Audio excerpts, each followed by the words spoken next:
Wewe vipi? Na mbona kuvutia sana mtapa afu niokotei noma nini? Simu iko ndani, mimi niko nje, ningesikiaje hiyo simu? Wewe kitobo nini wewe? Alafu najibu tu rahisi kama shoga yako mimi.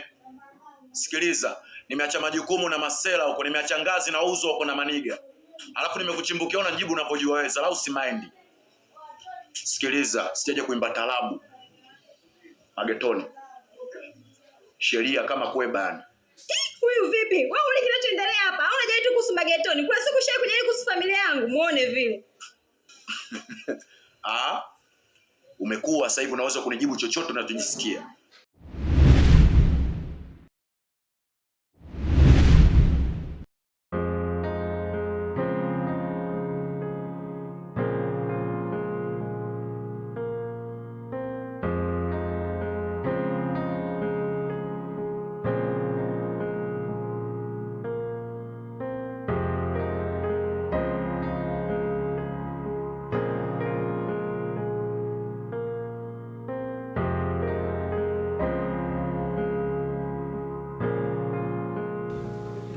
Welcome back. Swahili Movie ndio channel ambayo unaitazama hapo popote ulipo, na Sikitu ndio series ambayo unakwenda kuitazama kupitia hapa katika Swahili Movie. Cha kufanya ni wewe kusubscribe channel yangu ili upate update za kila siku, na nilikuahidi Jumatano ya leo nitakuwa na series mpya ambayo kwa sasa tumefika episode ya 14. Series yenyewe inaitwa Sikitu. Humu ndani amecheza Clam, lakini ametumia jina la Chris, lakini humu tumeona wasanii wengi kama Ngoma Nagwa, Sikitu mwenyewe, Grace, Noah na Aileen. Kwa hiyo ni filamu ambayo imetulia, akina Ashim Kambi wote wako Cha kufanya ni kwenda kuitazama kupitia hapa Swahili Movie, channel ambayo pendwa kabisa kwa watu wengi kupitia East Africa nzima. Cha kufanya ni kusubscribe tu channel yangu.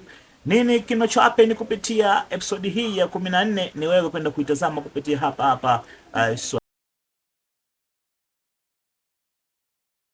Hii ni Sikitu episodi ya 14 na visa bado vinaendelea. Mama yake na Irene amepoteza maisha. Noah anampa pole mpenzi wake Irene na kumpa moyo. Noah anajipanga tena kwa mashambulizi dhidi ya mzee Zumai, ambaye ni baba yake na Chris. Leo tumemwona Noah akiwa na boss wake ambaye anamtuma kazi hiyo, lakini mzee Zumai ameanza kushitukia mchezo mzima wa Noah. Mzee Zumai anamtuma mlinzi wake wa karibu kufuatilia mchezo mzima wa Noah. Baada ya dakika kadhaa, mlinzi wa mzee Zumai analeta jibu na kumatalifu boss wake ya kwamba mchezo mzima anaucheza Noah. Mzee Zumai akusita tena kumtuma kufuatilia nani yupo nyuma wa mchezo anaofanya Noah. Tunarudi kwa Chris, bado anapambania penzi lake kwa Sikitu.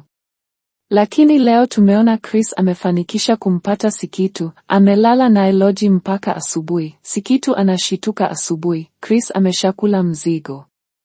Sikitu anaoji, wewe unafanya nini hapa? Chris akamjibu, we ndio ulitaka.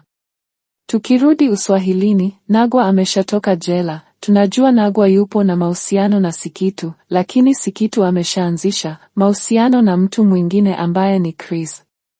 Grace bado anawalilia wazazi wa pande zote mbili. Grace anampenda sana mchumba wake Chris. Wazazi wanampa moyo Grace na kumwahidi atampata tu kipenzi chake Chris. Tunajua wazi ya kwamba Chris ampendi Grace kabisa, ni kulazimishwa na wazazi kwa manufaa yao binafsi. Chris anahamua kwenda Uswahilini kukutana na Sakina. Alipofika nyumbani kwa kina Sakina, anakutana uso kwa uso na Ngoma Nagwa. Nini kilitokea? Fuatilia episodi ya 15 hapa.